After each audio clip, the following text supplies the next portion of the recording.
Hi everybody and welcome to another video. This video was supposed to be the third part of my series of my top 3 albums from 1965 to 69, but I'm going to have to put that on hold for the next video because I'm really struggling with the number one choice of 67. There's 2 albums that are fighting it out, and to give the true winner its justice, I'm going to leave it till the next video until I'm 100% certain. So what I thought I would do, I normally do 2 videos a week, one on a Friday night and possibly one on a Saturday morning or a Sunday morning, so I'll have a think anyway, and with regards to that top 3 one, I'll come up with something anyway. So anyway, what I'm going to do for this one is I'm going to pick 10 artists that I have on vinyl, but I only have 1 studio album of theirs on vinyl. That's it. No greatest hits, no best ofs, no live albums, no other albums at all. Just 1 studio album. It could be for various reasons. 1, I don't like it, so I've never gone any further. Or 2, it's just never crossed my mind to go further, and I don't know much about the artists. So if there's any, excuse me, if there's any artists here that you know and love and so forth, point me in the right direction, really, to see if there's anything else I should get. So I'll pick 10. I have more actually. Now I will admit some of these, a couple of these I do have a greatest hits on CD, but I very rarely play it, so it's like saying you might as well not have anything at all. But anyway, the first one, which is a very famous album, and I only recently got this, is King Crimson's In the Court of the Crimson King. If anyone said to me, tell me all you know about King Crimson, I would say 1, they're a prog band, 2, Robert Fripp is the founder member, and 3, Adrian Belew played with them as well. And Fripp and Belew also played guitar with Bowie at various stages of his career. I played this. I'm not a prog fan, but I actually quite enjoyed this. You know, I can't say anything bad about it, but I know nothing about them.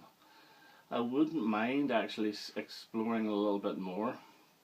But when I say I'm not a prog fan, I like certain types of prog.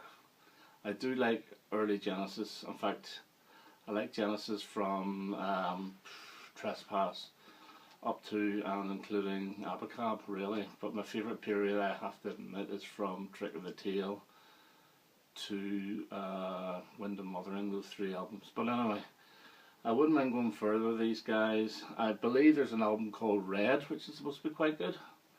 So any Crimson fans out there, let me know, and I may take a punt. So King Crimson's the first one. Second album. This is Sulk. No. This is Sulk by the Associates. I do have a couple of singles of theirs. I've got Club Country, which I like, and 18 Karat Love Affair, which I like. But I bought this solely on the brilliant single that is Party Fears 2, which I think is probably the best single of 1982. The rest of the album's okay. It's a bit of a hit or miss for me. But again, I know really nothing else about these guys. I know actually they did do a cover version in the early years of Bowie's Boys Keep Swinging, which I heard years ago. I don't think I was overly impressed, to be honest with you, but still, the fact that they did it impressed me. And I know that they released an album in 83 or 84, which kind of sunk a little bit, and this is their most famous, but yet again, it's not a bad album. I did buy this on CD.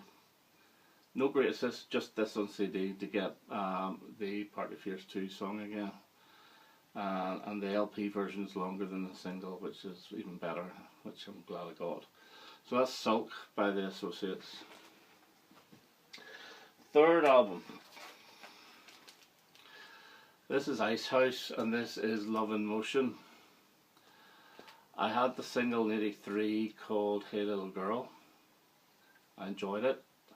Sounded a little bit late Roxy music-y type. I think these guys are from New Zealand, possibly Australia, but I would, if I was putting money on it, I would put my money down on New Zealand. I never thought of buying the album until I actually saw them live supporting the one and only Mr. David Bowie in concert in Murrayfield Stadium in Scotland in 1983, and I really thought they were good. And when I got back home, I went down to the record shop and I bought this, and it's actually quite a good album. I have not played this in years. Things like Uniform I always enjoyed, Street Cafe was good, Great Southern Land. But this album, to me, I think this was a mixture. It was almost nearly like a compilation. It was a true album. But did not some of the songs feature on a previous album? I'm not sure. I know they had a slight minor success as the 80s went on. Or am I thinking of The Adventures? I don't know. But yet again, if anyone knows anything more about Icehouse, and if there's anything similar to this type of music, because a lot of them changed as the 80s went on and the production techniques changed, the sound changed, and the quality changed, let's be honest. But yeah, Icehouse is another one. So number 3. Okay, number 4, I only recently bought this. And this was actually bought because I've seen it a few times on the VC. I thought, I'll have a go. Let's have a go. Frank Zappa, Hot Rats. No, I didn't enjoy this at all.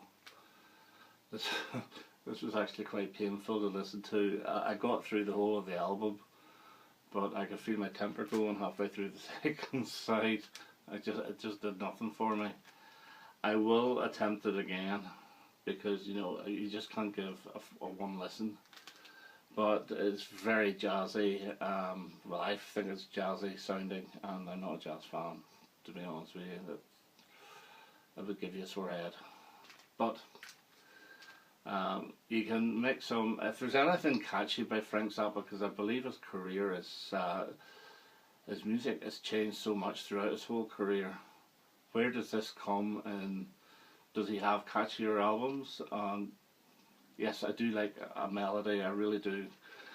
Does he have anything more accessible than this? I thought this was supposed to be one of his most accessible. If it is, oh God, I wouldn't want to hear the least accessible. But no, Frank Zappa, Hot Rats, not for me.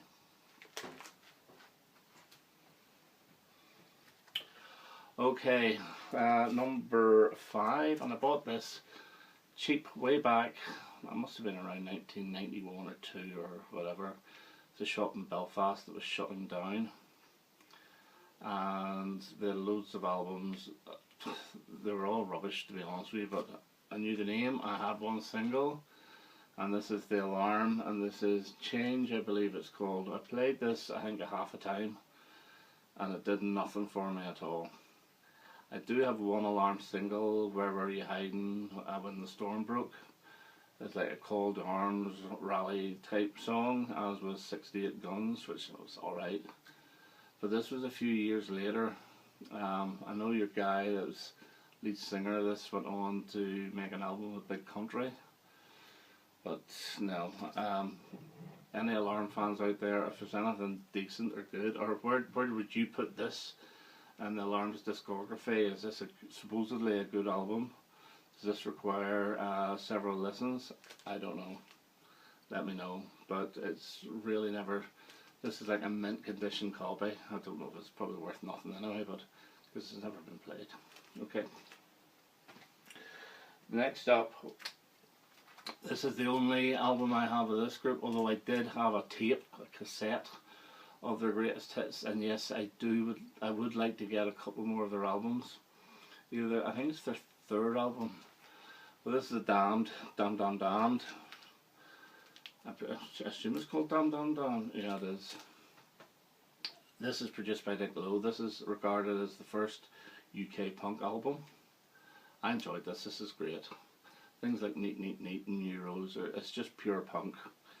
I do like the other Damned songs that I know that are not on this are Smash It Up and Love Song, and I believe they're on the third album. I'm not too sure of the title of it.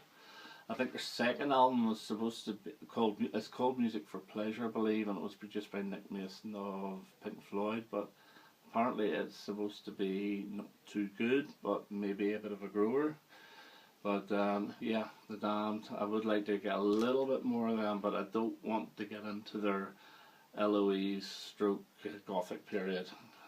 Well, that's not really my type of thing, but I enjoyed this. Okay, 4 more. I do have a CD, greatest hits of this guy, but this is the only album I have of Marvin Gaye, and this is a Stonewall classic, and I struggle with this. I just find it very samey, and I know that all the songs blend into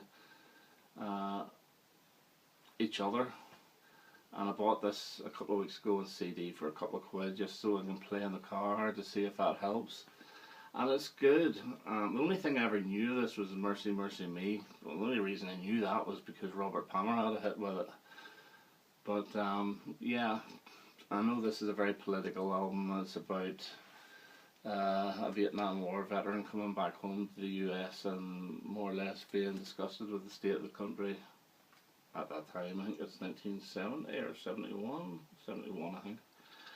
But yeah, I will persist with this because anything that is really regarded as a classic, it has to be a classic for some reason. But yeah, it's not bad. It's not bad, but any other Marvin Gaye, I do like the song Let's Get It On. I think it's one of the sexiest songs ever. So is that album any good? I do not know. Is the last album any good with The Great Sexual Healing on it? Another extremely sexy song? I don't know, let me know. Okay, Marvin Gaye. Right, these next two, no, I'll do one on last. This is Dion, as in Dion DiMucci. This is all I have of Dion DiMucci. This is called Yo Frankie. Obviously, I think he's from New York, is he? And pretty cool looking guy for, this was around 1989, 1990 or so. Obviously responsible for The Wanderer, Dion and the Belmonts. And I think he did Run Around Sue as well. Not 100% sure, so let me know if I'm wrong. I bought this because it featured vocals from Paul Simon and Lou Reed on it. That's the only reason I bought that. I saw, oh my goodness, Paul Simon's on this, I'm buying it. It's alright, played it a few times. It's part of that time whenever some of these great artists were having a revival, and there's another one coming up.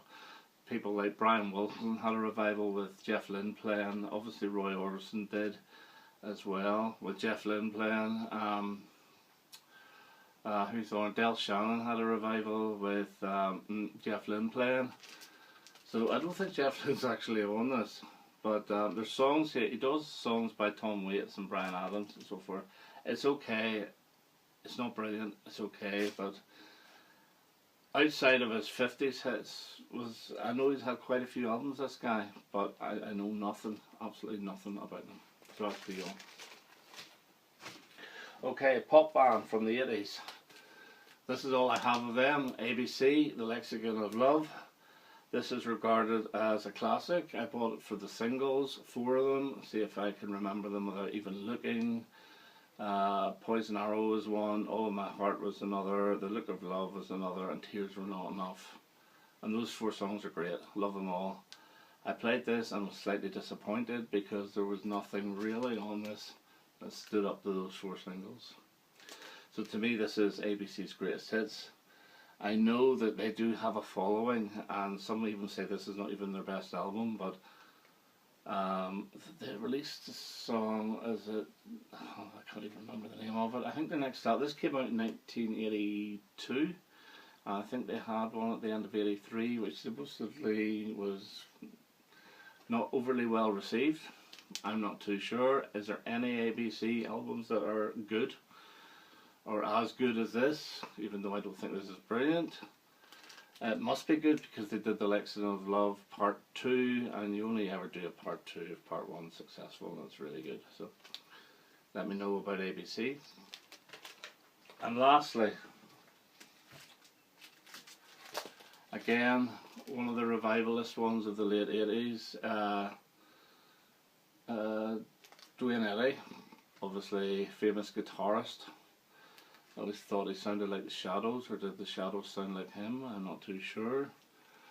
Why did I buy this? Well, have a guess. It won't take you too long.